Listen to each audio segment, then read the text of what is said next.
ఓయూలో ఆంక్షలు పోరాటాల పురిటిగడ్డ తెలంగాణ ఉద్యమానికి గుండెకాయ క్యాంపస్ ఉస్మానియా యూనివర్సిటీలో ఆంక్షలు విధించడంపై అప్రజాస్వామికం వ్యతిరేకిస్తున్న విద్యార్థి సంఘాలు క్యాంపస్లో విద్యార్థుల ర్యాలీ పోలీసు మోహరింపుపై ఆగ్రహం.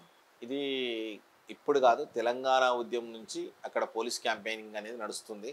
సో ఉద్యమం అప్పుడు కూడా అసలు ఒక యూనివర్సిటీకి కానీ ఒక స్కూల్కి కానీ ఒక కాలేజ్లకు కానీ ఎంటర్ కావాలి అని అంటే ఒక యూనివర్సిటీ అయితే ఆ వీసీ పర్మిషన్ కావాలి, ఒక కాలేజ్ అయితే ఒక ప్రిన్సిపల్ పర్మిషన్ కావాలి, ఒక స్కూల్ అయితే ఆ ప్రిన్సిపల్ పర్మిషన్ కావాలి.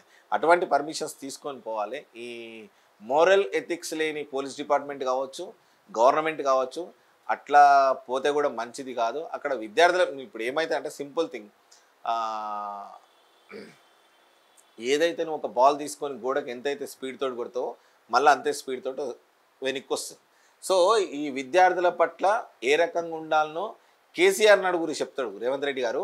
కేసీఆర్ని అడుగు చెప్తాడు, నీకు తెలియకుండొచ్చు. కేసీఆర్ని అడిగితే విద్యార్థులు ఏంది, విద్యార్థుల లెక్కేంది, విద్యార్థుల పత్రం ఏంది అనేది అన్నీ చెప్తారు.